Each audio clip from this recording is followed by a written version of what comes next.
नमस्कार दोस्तों, मैं डॉक्टर MB जयमाला। आज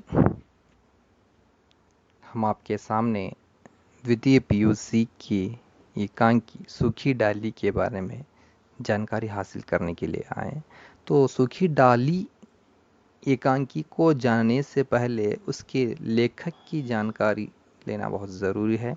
तो इस सूखी डाली एकांकी के एकांकीकार है उपेंद्रनाथ अश्क जी। तो प्रसिद्ध साहित्यकार उपेंद्रनाथ अश्क जी का जन्म 1910 ईस्वी में पंजाब के जालंधर शहर में एक मध्यम वर्गीय परिवार में हुआ था। आपके बहुमुखी प्रतिभा साहित्य की विविध विधाओं में प्रवृत्त हुए है। आप एकांकी कला क्षेत्र में यथार्थवादी परंपरा का सूत्रपात करने वाले प्रमुख एकांकीकारों में से एक है। आप अश्क जी के सभी एकांकी आज के जनजीवन से संपृक्त है, जिनमें यथार्थवाद की ठोस अनुभूति एवं मानसिक भावों का सूक्ष्म विश्लेषण रहता है। भाषा प्रयोग में अश्क जी अत्यंत निपुण है। वातावरण एवं पात्रानुकूल भाषा आपके समस्त एकांकियों में परिलक्षित होती है। आपने उर्दू एवं अंग्रेजी के शब्दों और वाक्यांशों का खुलकर प्रयोग किया है। 1965 ईस्वी में श्रीमती इंदिरा गांधी द्वारा आपको केंद्रीय संगीत नाटक अकादमी की ओर से सर्वश्रेष्ठ नाटककार के नाम से सम्मान से अलंकृत किया गया है। गद्य की विभिन्न विधाओं, कहानी, नाटक, एकांकी, उपन्यास, संस्मरण, समालोचना आदि में विशिष्ट योगदान के लिए सन 1972 ईस्वी में आपको सोवियत लैंड नेहरू पुरस्कार से नवाजा गया। आपकी मृत्यु सन 1996 ईस्वी में हुई। ऐसे इनकी प्रमुख रचनाएं इस प्रकार है: एकांकी संग्रह देवताओं की छाया में, तूफान से पहले, चरवाहे, पक्का गाना, साहब को जुकाम है आदि इनके एकांकी है। और उपन्यासों के बारे में देखेंगे तो सितारों के खेल, गिरती दीवारें, गरम राख, निमिषा आदि इनके प्रमुख रचनाएं हैं। तो ऐसे ही एक प्रमुख रचना जो कि अच्छी एकांकी है, ये सूखी डाली एक सम्मिलित परिवार के मध्यम वर्ग की शांतिपूर्वक जीवन में व्यतीत होने वाले एक बहू का प्रवेश होने की वजह से वहाँ पे संघर्ष और कुछ अस्त व्यस्त होने वाली घटनाओं को बहुत ही सूक्ष्म तरीके से मनोवैज्ञानिक ढंग से यहाँ पर नियोजित किया है इस एकांकी में उपेंद्रनाथ अश्क जी ने। तो ये हम एक एक करके देखते जाएंगे। तो प्रमुख रूप से सूखी डाली की प्रमुख पात्र हैं, पुरुष पात्र आते हैं दादाजी, करमचंद, परेश, भाषी, मल्लू। और स्त्री पात्र में आते हैं बेला, जो कि छोटी बहू के नाम से जानी जाती है, छोटी भाभी जो कि बेला की सास है, इंदु की माँ है और परेश की भी माँ है। तो मंझली भाभी, मंझली बहू, बड़ी बहू, ये उनके परिवार में रहने वाले सदस्य हैं, जो कि रजवा एक मिश्राणी है, जो कि नौकरानी कहा जा सकता है। और पारो रजवा की बहू है, ये भी मिश्राणी ही है। इस तरह से हम समझ सकते हैं। तो यहाँ पे दादाजी के 3 बेटे हैं, इस तरह से यहाँ पर हम देख सकते हैं। और दादाजी का नाम मूलराज यहाँ पे बताया गया है, जो कि समस्त कुटुंब को एक यूनिट बनाए उस पर पूर्ण रूप से अपना प्रभुत्व बनाए रखे हुए हैं। तो दादाजी का नाम मूलराज। आपको 1 मार्क्स के लिए प्रश्न आ सकता है कि दादाजी का नाम क्या था, या तो सूखी डाली में दादाजी का नाम क्या था। इस तरह से भी अगर आपको पूछेंगे तो आपको लिखना पड़ेगा मूलराज। तो ये कुटुंब के सदस्य थे और उन सब पर, या तो सदस्यों पर, पूरे परिवार के सदस्य इनको डरते थे, या तो इनका प्रभुत्व था। इस तरह से हम यहाँ पर देख सकते हैं। तो ये वर्षों से एक वट वृक्ष की प्रकार इन सभी सदस्यों को एकजुट रखने की पूरी कोशिश करते आ रहे हैं। तो इनकी उम्र बताई जा रही है मूलराज की, और उम्र यहाँ पर 72 साल, 72 ईयर ओल्ड। तो 70 पर 2 साल इनके गुजर चुके हैं, अभी भी ये तंदुरुस्त है।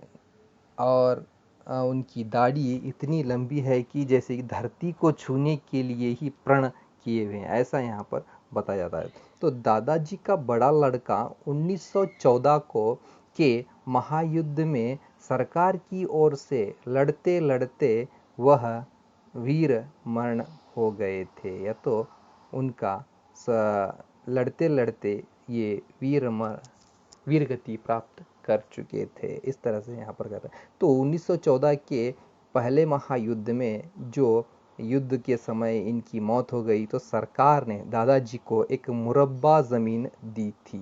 तो एक मुरब्बा ज़मीन दादाजी प्राप्त करने के बाद इसमें ये संतुष्ट नहीं थे। इन्होंने अपने साहस, परिश्रम, निष्ठा, दूरदर्शिता तथा रसूख से उन्होंने एक के 10 मुरब्बे बनाए।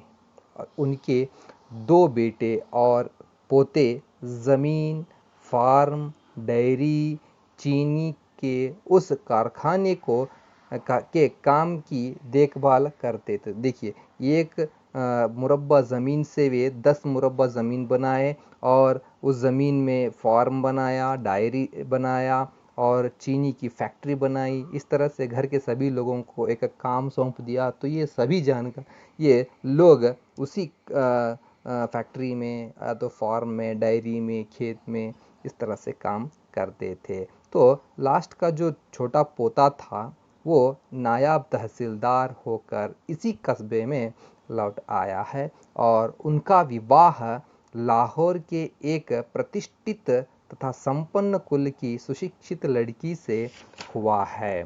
तो उनका पोता है परेश, जो कि नायब तहसीलदार है, और उनकी छोटी पतोहू सुशिक्षित होना इनके लिए बहुत सम्मान की बात थी। पहले से ही सरकारी हलकों में इनकी प्रतिष्ठा थी, और भी ज़्यादा यहाँ पर बढ़ जाती है। तो घर में 3 और बहुएं थी, जैसे कि छोटी भाभी, बड़ी भाभी, मंझली भाभी, इस तरह से इनको पुकारा जाता था। तो उसी तरह से उनकी पोती थी, एक पोती जो कि इंदु कहा जाता है, तो परेश की बहन। तो इसने प्राइमरी तक पढ़ाई की है। तो उस परिवार में सबसे ज़्यादा पढ़ लिखने वाली लड़की यही थी, जो कि प्राइमरी तक पढ़कर पास हुई थी। तो उसके बाद यहाँ पर परेश ने अच्छी पढ़ाई करके तहसील ले लिया, और उसकी बीवी जो कि बेला छोटी बहू के नाम से जानी जाती है, तो छोटी बहू भी ग्रेजुएट थी। इस तरह से यहाँ पर कहते हैं। तो लाहौर से इनका विवाह करके लाया जाता है, तो जो कि छोटी बहू के नाम से जाना जाता है।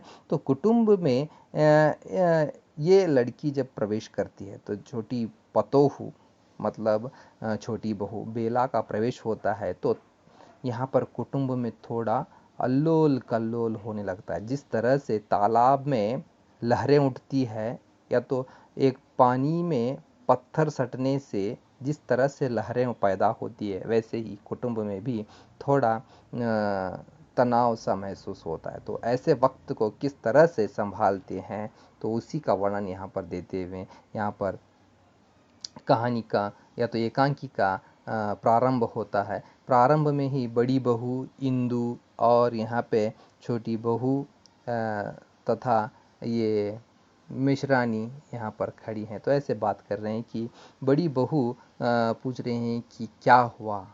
बहू ने कुछ कहा। इस तरह से कहने के बाद बड़ी बहू कहते हैं कि क्या हुआ, बताओ तो सही। इस तरह से इंदु को पूछते हैं, तो इंदु क्रोधित होकर कहते हैं कि यहाँ पे तुम्हारी जो बहू आई हुई है, हर बात पर हमारे मायके में ऐसा होता था, हमारे मायके में वैसा होता है, ऐसे सिर्फ मायके के बारे में ही बात करती रहती है और अब हमको गिराती है। तो हम तो यहाँ मूर्ख है, गंवार है, असभ्य है, ऐसे यहाँ पर वे हमें समझती है। इस तरह से इंदु अपनी माँ के सामने और अपनी बड़ी माँ के सामने बता रही है। तो ये बात सुनकर बड़ी बहू, क्या ऐसे हुआ, इस तरह से वो सोचती है। तो तब इंदु कहती है, बैठक के बाहर मिश्रानी खड़ी रो रही थी, तो उसे मैंने जाकर पूछा तो वहाँ पर बहुरानी ने उसे काम से हटा दिया है। ऐसे यहाँ पर इंदु बताती है कि मतलब मिश्रानी वहाँ पर रो रही थी, तो तब रजवा, मिश्रानी मतलब रजवा उसका नाम है, आगे आता है। तो रजवा जब रो रही थी तो तब यहाँ पे इंदु आकर पूछती है, तो मिश्रानी कहने लगी कि नहीं, बड़ी वो बहू ने हमें घर से निकाल दिया या तो काम से निकाल दिया है, ऐसे यहाँ पर कह रहे हैं। क्यों निकाला, क्यों निकाला, इस तरह से पूछने की वजह से यहाँ पर बताते हैं कि इंदु को यहाँ पे पूछने जाती है तो वहाँ पे बहू या तो उनकी भाभी उसे बताती है कि उसको काम करना नहीं आता।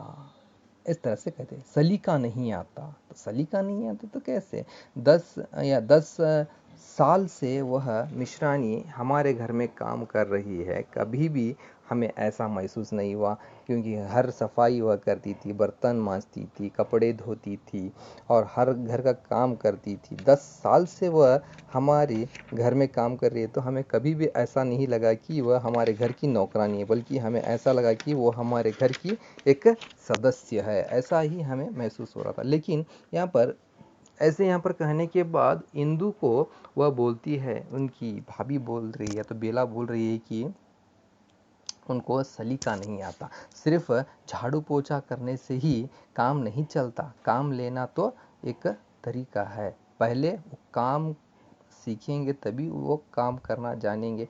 तो इस तरह से वो सिर्फ झाड़ू पोछा करना उतना ही नहीं, बल्कि उसको क्या कहते हैं वो,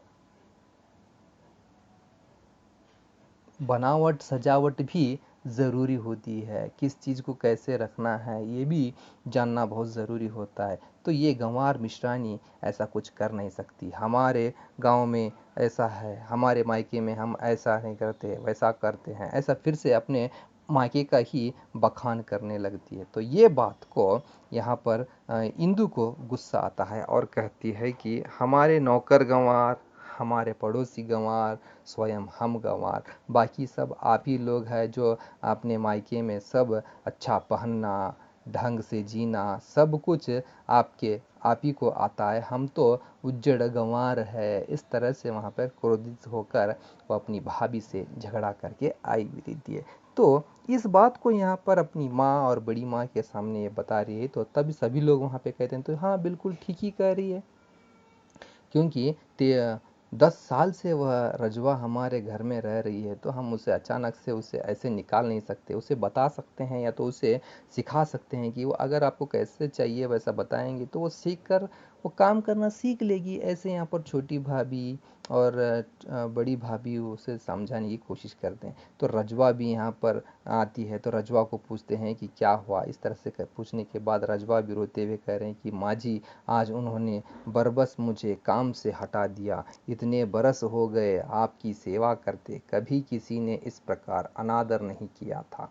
मुझे तो माँ जी आप अपने पास ही रखिए, मैं आज से उनका काम न करने जाऊंगी। तो इस तरह से कहने के बाद मिश्रानी, वो तो बच्ची है, तू तो समझदार है, तू तो ऐसे बच्चों के साथ नहीं कर सकती ना। तो इस तरह से वे उनको भी समझाती है, छोटी भाभी उसको समझाती है। तो इंदु तब कहती है कि हाँ, बच्चे हम नहीं, बच्चे वो है जो कि हमें बच्चा समझकर वो इस तरह से अनाप शनाप बकती जाती है। तो इस तरह से क्रोधित होकर कहती है। तो बड़ी बहू यहाँ पर उस बात को यहीं पर छोड़ने के लिए कहती है, और छोटी माँ की छोटी बहू को हमारा खाना पीना, पहनना ओढ़ना कुछ भी पसंद नहीं आता, उसे हमसे, हमारे कपड़ों से, हमारी बात से घृणा है। इस तरह से यहाँ पर बड़ी बहू कहती है। तो छोटी भाभी भी थोड़ा फिर कैसे चलेगा, इस तरह से वह कहती है, क्योंकि अगर ऐसे चलेगा तो कैसे, हमारा घर तो मिलकर रहना, बड़ों का आदर करना, अपने घर की रूखी सूखी को दूसरों की चुपड़ी से अच्छा समझना, नौकरों पर दया और छोटों पर प्यार करना ही यह हमारी घर की परंपरा है। लेकिन यहाँ पर ऐसा कहेंगे तो कैसा चलेगा, इस तरह से यहाँ पर कहती है। कहने के बाद उसी वक्त मंझली बहू वहाँ पर हंसते हुए आती है, हंसते हुए आकर यहाँ पर फिर से कह रही है कि दोनों को यहाँ पर क्या बात हुई। तो वहाँ पर परेश और उसकी बीवी बेला के बीच में जो बातचीत होती है उसको यहाँ पर बताने की कोशिश कर रहे हैं। तो वो सभी लोग हंसते हुए मंझली बहू को पूछते हैं कि क्या हुआ, क्यों हंस रहे हैं। तो तब वहाँ पर मंझली बहू यहाँ पर बताती है कि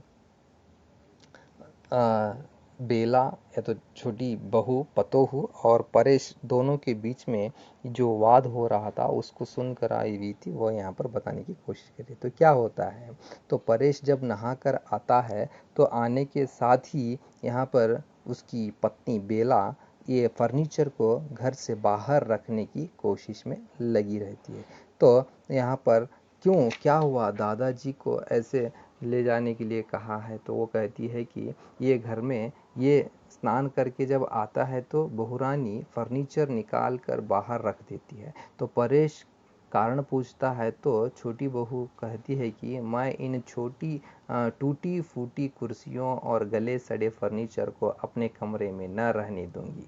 परेश कहने लगता है कि हमारे बुजुर्ग, इस तरह से कहता है कि अचानक से उस बात को काट कर वहाँ पर बेला कहती है कि हमारे बुजुर्ग तो नंगे लुच्चे जंगलों में घूमा करते थे, तो क्या हम भी उनका अनुकरण करें। इस तरह से यहाँ पर गुस्से में आकर कहती है, करके वहाँ पे वह भी उठाकर बाहर फेंक देती है।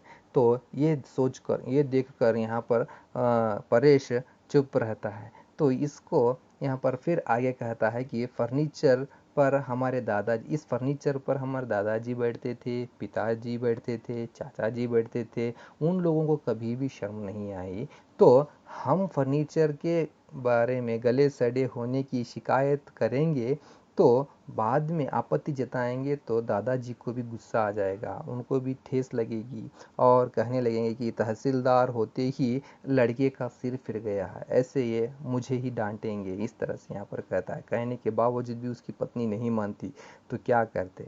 तो इस वक्त बेचारा चुपचाप खड़ा रहता है। तो वहाँ पे मंझली बहू उसकी उन दोनों की बातें सुन रही थी। तो मंझली भाभी कह रही है कि वहाँ पे बेचारे परेश की एक बात बेला नहीं सुनी और बेचारे भीगी बिल्ली बने दादाजी के पास चले गए। इस तरह से कहकर हंसती है परेश के ऊपर। लेकिन वहाँ हकीकत यहाँ पर पता चलता है तो सभी लोग हैरान रह जाते हैं कि ऐसा कैसे हो सकता है। तो परेश बेचारा तो अपना सा मुंह लेकर रह जाता है, जाने तहसीलदार कैसे बन गया। तो घर में तो वह बिल्ली बनकर है, बाहर कैसे वह अफसरी करता होगा। इस तरह से उस पर हंसी उड़ाते हैं। तो इंदु को भी ये गुस्सा आ जाता है। दादाजी ने 4 कपड़े धोने के लिए दिए थे, कपड़े धोने के लिए दिए थे तो उन्होंने अभी तक जाकर नहीं देखा, तो वो गल कर